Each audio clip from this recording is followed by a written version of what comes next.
we are one day away from the all-important New York primary, and now Donald Trump wants to jazz things up by injecting a little showbiz, he says, into the Cleveland convention. You know, because a contested convention isn't riveting enough, and Trump also hinting that the guy currently at the helm of the RNC, Reince Priebus, might lose his job. CNN's Sarah Murray is in New York. Sarah, Trump acting now as if the nomination is his, really, when it comes to the convention. That's right, Jim. He is certainly not the Republican nominee yet, and he may not be the nominee when he winds up in Cleveland, but he sounds awfully confident about being able to hold some sway over what goes on at the convention in Cleveland, and he certainly sounded confident today here in New York. Here in the Big Apple, Donald Trump can almost taste victory.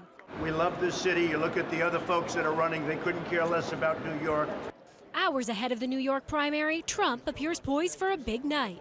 If the polls are what they are, they were beyond anything that anybody's seen. But his rivals keep churning on and hammering the frontrunner. Today, Ted Cruz already moving on to Maryland. Maryland is a battleground. Maryland is going to have an outsized voice as the nation is looking to Maryland to decide, do we nominate Donald Trump and hand the election to Hillary Clinton? Or do we unite behind the Cruz campaign and beat Hillary Clinton? While John Kasich stumped in New York, where he hopes to pick up a few delegates. That's what he does. He feeds into their anxieties and their fears. There's no question there. Does he have any solutions for how he's going to deal with it? I don't think so. As the fight for those delegates rages on. It's a rigged system. It's a crooked system. It's 100% crooked. Trump says he's not interested in wooing supporters behind the scenes. Look, nobody has better toys than I do. I can put them in the best planes and bring them to the best resorts anywhere in the world. Doral, Mar-a-Lago. That has nothing to do with democracy. The GOP frontrunner is issuing a sharp warning to the Republican National Committee to straighten out a process that has sometimes left him stumped.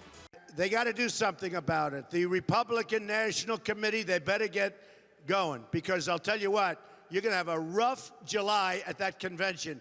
And he's warning his supporters could be upset if a contested convention doesn't go his way. I hope it doesn't involve violence, and I don't think it will. But I will say this, it's a rigged system. But RNC Chair Reince Priebus is shrugging aside Trump's complaints. I find it to be rhetoric and hyperbole. And Trump already appears to be planning ahead, suggesting to the Washington Post that he may not keep Priebus around if he's the nominee, and saying he wants to bring a little showbiz to the GOP convention. With an eye on the general election, he even tested out a new nickname for Hillary Clinton. Crooked Hillary, folks. She's been crooked from the beginning.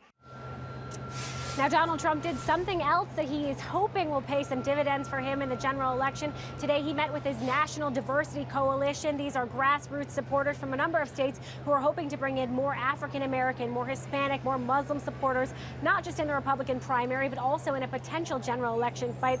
Of course, with some of the things Donald Trump has said in the past, they may have their work cut out for them, Jim.